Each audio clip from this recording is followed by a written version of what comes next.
alaikum. You're watching the Kids Show with me, Sharmeen Merali on IBN TV. In today's show, we are going to discuss hijab and its benefits. So before we start, we have the participants introducing themselves, please. My name is Samana Walji and I go to Al Muntazir Girls Primary School. My age is 10 and I'm in grade 4 Japaz. Okay. My name is Tathir Somji. I study in Al Muntazir Girls Primary School. My age is 9 and I'm in grade 3 Diamond. Okay. Samana and Tathir, welcome to today's show. So let's start with the first question to today's show is that Samana, if you hear the word hijab, what comes in your mind?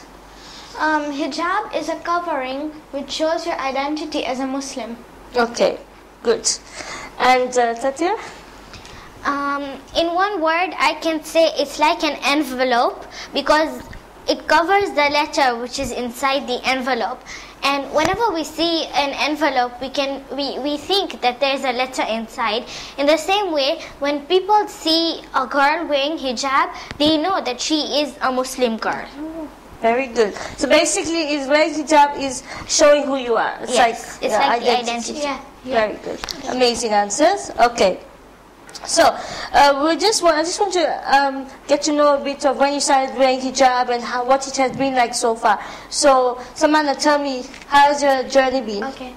My journey has been smooth, and at home, when Namahram were around, my mom and sister used to rush to cover themselves before the Namahram, and that's what inspired me to start wearing hijab.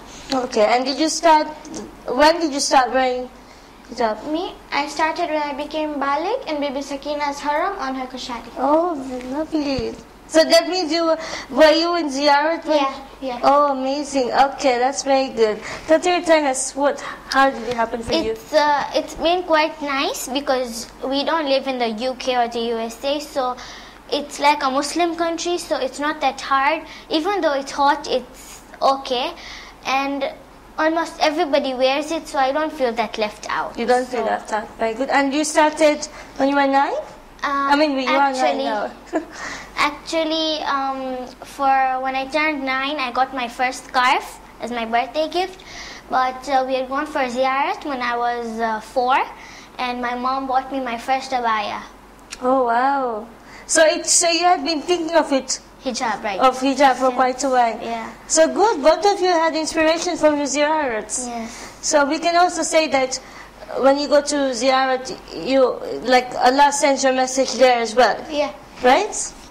And that's very good. That's good. And as Tathir had mentioned that being in a Muslim country, you think it is easier. Yes. Can you give a bit more, can you elaborate on why you think that it's easier? Because even some of the national people of here, they also wear hijab, they wear abaya, they wear their shela. So it doesn't really matter who you are, and it's okay. It's okay. And maybe it could also be that you feel that you belong to the crowd because almost everyone here observes hijab in one way or another, right? So it's not which maybe is a good thing for us, especially for those who are starting, who just turned 9, and they may be a bit hesitant, but if they know that there's about thousands of women and girls wearing hijab, it's easier for them, right? Right, okay. Samana, do you want to add anything to the fact that if you are in a Muslim country, it is maybe more easier than if you were in the UK or US? Yeah, it's easier because, even if you haven't started wearing hijab, you see everybody around you is wearing hijab, so even you feel like wearing hijab, because when you don't wear hijab, you feel like, you're left out. Yeah. Which is good because it's the other way around, right? If you go to abroad, you think you're the only... You're wearing hijab and you're the only one. The only one. Yeah. And when you're, let's say, in Dubai or here, or even in some schools, if you're the only Muslim girl and no one else wears hijab, you feel all left out. Yeah. But if you have the faith, you know that I'm doing this, I'm getting sawab, I will go to Jannah for this, so you should know that it's your duty as a Muslim. Very good. In fact, that's a very good point you just said about your duty towards Islam, because that just brings me to another question, is that, so, you know, you said if you go to an international school, and you may be the only one, right? And it's what you call human nature for others to say, to question your hijab, and maybe discourage you. So how can you encourage yourself to continue? Because you know that, you know, it's your duty, even though it's like your identity to wear hijab.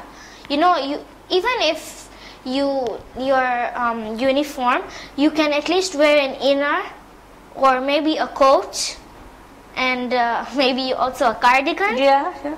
And just like you could just cover your hair with anything like a shella or something. So you can make it easy. You can. Samana, what about you? Like, if you were discouraged, how would you? I would remind myself there was a command from Allah, and how the fourth Imam stressed about it in Karbala.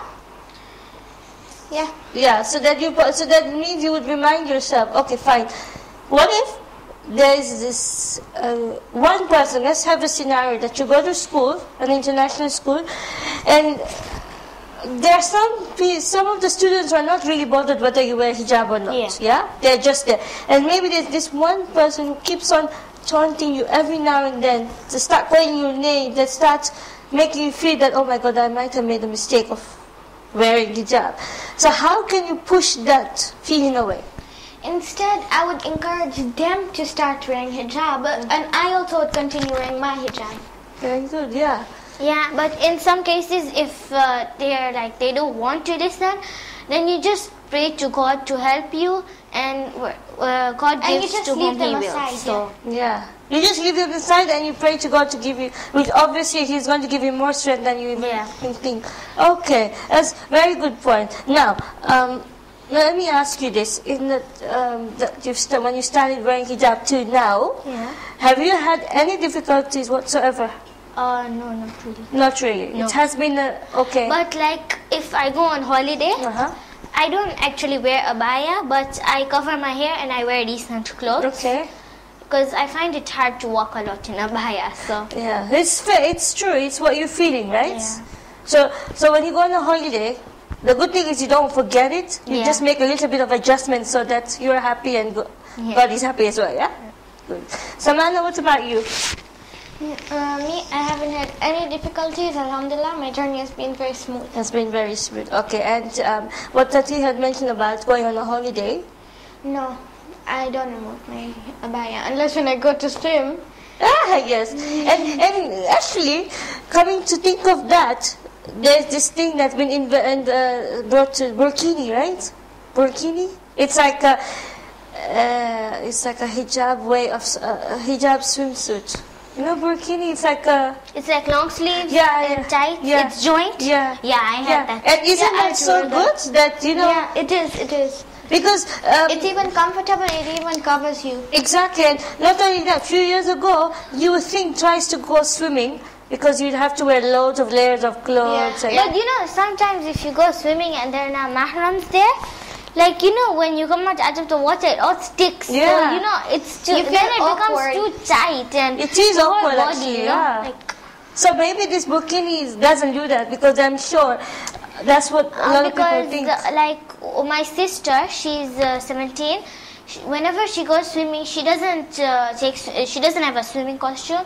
So, like, she just wears any loose shirt and an inner and maybe just any tracks. Yeah. So, you know, a loose shirt, it just loose, you know, so it doesn't matter. Yeah, in fact, that could, you know, like I said, there are two kinds of people.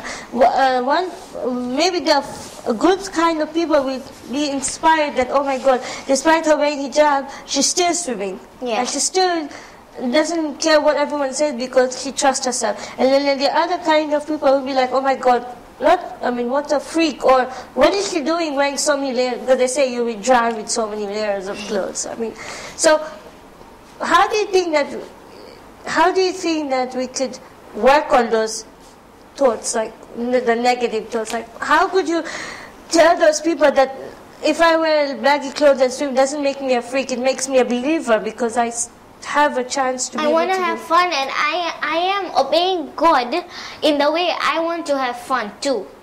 You know, I'm having fun and I'm also obeying. Exactly. God, right. So you're doing, like we say, killing two birds with a stone. Yeah. Yes, exactly. Okay, good stuff. So Samana, let's go to my next question, which is, why do you think there are people who are afraid of hijab? There are people who think that they're afraid of hijab because they think that they will be hindered from going to school or work. And yeah, That's they'll it, be right? hindered. Yeah. So you feel that they'll be limited to many Yeah, things? yeah, Okay. yeah. Do you agree with Samana? Yeah, like my cousin sister, she works in an eyeline optician, and her boss, she's Hindu. She tells her not to wear hijab, but she fought. But so her boss allowed her to just wear the headscarf, but no abaya. So, but she wears respected clothes. So she managed to convince her boss that, Yeah, about hijab. which is good. Yeah. Besides people's feeling that if you wear hijab, you cannot progress in the world. Like, we have many doctors who observe hijab. We've got scientists as well who observe hijab, lawyers. Basically, nowadays, women with hijab are much more progressing now, I think. Yeah. But obviously, it takes them a really long time to reach that. Yeah, even in some Dubai restaurants, I've seen the cooks, the lady cooks, they wear the hijab because, you know, sometimes when you're cooking, maybe one of your hair falls in the food. So, like, it's unhygienic. So, it's better to cover your hair. Yeah, and that brings me to the health benefits of hijab. Yeah, I just mentioned one about hygiene that, you know, working in a restaurant or being a doctor, it's mandatory to cover your head. Yeah. But they use that net. The hairnet. The hairnet, yeah. And the only difference is we wear a scarf. Yeah. It does the same thing. The hairnet has holes which shows their hair, but our hijab is much more respected. It covers the whole. And it stops your hair from smelling of food, suppose you are working. Yeah, there are many benefits there, right, Savannah? And even if you're walking on the street and it might be dusty or rainy, your hair might get caught up in the dust, or your hair might get wet, so it's better to cover your hair. Exactly. Yeah, very good. Now that's another health benefit. So you have just mentioned about weather, when if it's cold or rainy. You know, when it's cold, they've always said cover your neck, wear earmuffs, so that, you know. But when rain headscarf, that does everything for you. Yeah. It's just a single piece of cloth. It's your whole body is in good condition. So, Mala, what about other health benefits? It also, when the sun is really hot, it protects your skin because sometimes it leads to cancer. Too hot sun to your skin, it protects your skin. Yeah, and speaking of that, too much exposure to sun can cause cancer because of the ultraviolet rays. I mean, and you know, or you can also get sunburned, which is not very nice because that's very painful. But sometimes you can get vitamin D with the sun. Not too much sun, like less sun. Yeah. But I'm talking about too much sun exposed to your skin. Yeah, the bad way. We're talking about the bad way. Yeah, cancer. And also, if you think about it, you know, when you stand under the sun and let's say you're not wearing a headscarf, the direct heat of the sun can make you feel dizzy. Like, and then when you touch your head, it's like not on fire. It's so hot. It feels like it's on fire, you know. Yeah. And you really need water urgently. But it reminds you, oh my God, you need water. Yeah. So can you see, that's the thing about today's show is that, you know, we want to also try and find other benefits to hijab besides obviously protecting yourself and covering yourself. But also there are the many health benefits of hygiene. You're more hygienic that way. You protect yourself from the sun, too much sun. I mean, yes, we all need a bit of sun, but oh my God, not so much, yeah. And in the cold weather, in regards to cold weather, it reduces the frequency of getting colds or flu because, you know, your ears and your neck are covered so you don't start sniffing every day, or sneezing. That's good. And I think these benefits are quite enough to tell us that, you know, wearing headscarf is also, if you're an artist, and if you're gluing something, your hair might get stuck in your project or in the glue. Yeah, exactly. And then you're like, freaking out. Like, that's a good one, right? See, now I didn't think of that. That's a good one. Or there should be another thing. Let's say something. Yeah. So you don't get messy, sticky hair. You don't get smelly hair that smells of food. Even if you're a teacher and you're rubbing the board, the dust in your hair. And imagine you go home with a bit of white hair because of the... Then everyone will be like, how did you grow so old or stuff? So we've got lots of benefits for the health benefits for hijab. Okay, this is an interesting question. Now when you go to school, or even sometimes the parents say, put on your thinking cap. Yeah. Right? So let's, for example, suggest that, or I'm suggesting that hijab is like a thinking cap. Yeah. Right? So now, Samala, tell me, why do you think I'm suggesting that hijab is like a thinking cap? Because like it makes you feel modest and it stops you from doing other bad acts like lying or laughing loudly, and it stops you from doing all the other bad acts, which makes, like, if you do those bad acts, it's like you haven't worn any hijab. Hijab is not like only the covering, it's even like the way you talk. There's hijab of the voice and the eye. You should not look straight at the eye to the opposite gender.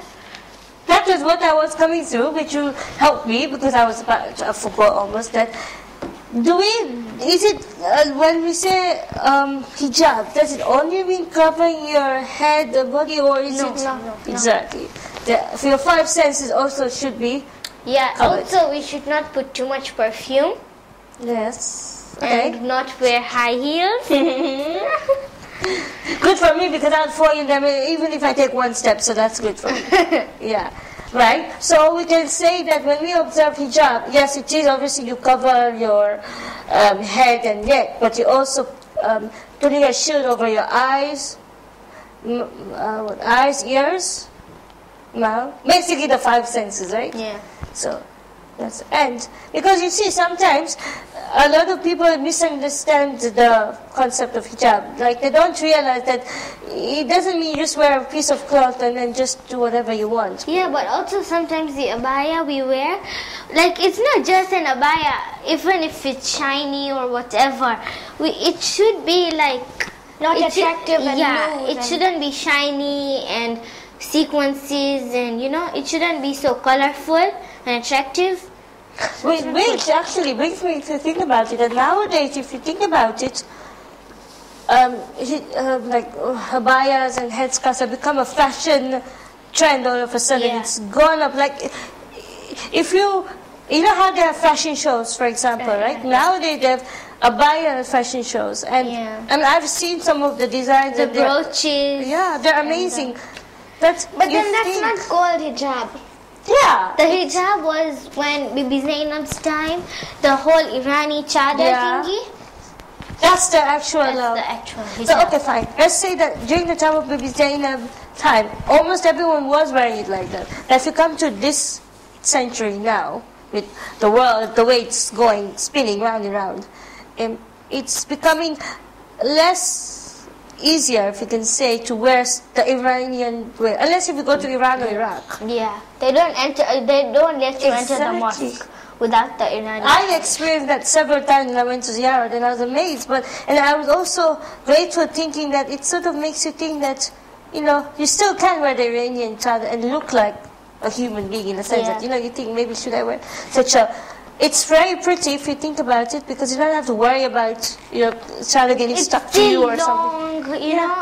It's loose, and you can even do work like and you feel that you are like everybody else, but all of you are wearing the same. And it's like a design. It's so nice. It's nice. Okay, it even makes you feel nice. Okay, so what about, for example, all of a sudden you started wearing like that in Dar es Salaam here. The Iranian star, she started wearing it. Do you think that even though the fact that most of us wear hijab here, that would be appreciated, or would it be difficult? Like, will people start copying us? Yeah. Like, if the faith is strong, they see these young girls are wearing, and why not me? So they might go, but sometimes it's quite hard to find the Irani chadar here. Yeah, it is. So I guess maybe we could just find other ways, like you'd say that, like we had mentioned, that the concept of abaya has changed over time. Yes. Before, what was just a black loose cloth has become a fashion accessory now. It's like a dress. It's like a dress. I believe that the reason why this is happening is so that other people would appreciate hijab from a different way, meaning that it doesn't mean you're just black and boring. It means that you're also fashionable, but at the same time... It's like your identity. You Which are just a little bit playing with your identity so that other people would... Like, they would be attracted to you. They would be exposed to you, like, you know, oh, she's wearing something so nice, and even I like that. Yeah, or they could say, oh, she's wearing something so nice. That doesn't mean that she's a scary person. Yeah. Which comes to my last question, which is that you know how we are bombarded with media right now. Literally everything is based on newspapers, news, radio, movies, documentaries, okay? And a lot of people, they hang on to this stuff, this media. So we're coming towards the last question, which is quite an interesting and a reflective question because it's based on media. We all know that media is it's like the whole life now. Exactly. We all are living the media life. If you think about it, we're bombarded by every second. This is also media because we are communicating, yeah? And do you feel that if the media exposed the true concept of hijab in people would follow it? Yeah. People would. Like, for example, let's say documentaries or movies or radio. Like, you see, we are constantly listening to the radio, watching the news or on media. If they put the right concept of hijab, it would be like many people would come towards hijab and accept it. Like, alhamdulillah, there are many converts right now who are following that stuff. Yeah. It also could be because they are part of the media and they've done a lot of research. But let's say for those who don't have the time to do research, to read all the Islamic books and that, do you think that the media can make a difference? We can, because some people, they see, this lady is wearing hijab, why don't I start too? You know, maybe she's your best character and you follow her, everything she does, and she starts wearing hijab, you will also. Yeah. Yeah, and that's everyone will even follow. So we can hopefully hope that that media will start to understand that hijab is a very important matter, not for just women, but for men and for children and for non-Muslims as well, because like you said, it's our identity. And sometimes the name, like, Muslims are not favored all the time because of what's going on in the world. So maybe the good media can help the concept of hijab become better so that it's easier for all of us to live a good life and to educate others, right? We have come to the end of today's show, but just before we go, the girl, Samana and Tatir, have got a message for you regarding hijab. So Samana, why don't you go first? Okay, my message to the younger sisters that they should wear their hijab properly, and it's a command from Allah. It's an identity of a Muslim girl. It's your whole identity of your whole future life. Very good. Okay, Tia? As a Muslim, we have been chosen to represent our religion, and we should be proud of being a Muslim, even if your friends wear it or not, even if it's hot. Even though it's hard, we will be rewarded for it. And even if you find it hard, always keep on thinking, no, I can do it, I can do it, I can do it. And one day you will also, you will feel good, because whenever you do any good deed, we are taught that you will go to Jannah. So who wouldn't like paradise? Exactly. Amazing. Okay, thank you very much, girls, for these lovely messages, and I hope that for all those who are watching, that they would get another concept of hijab. Thank you so much, and see you next time.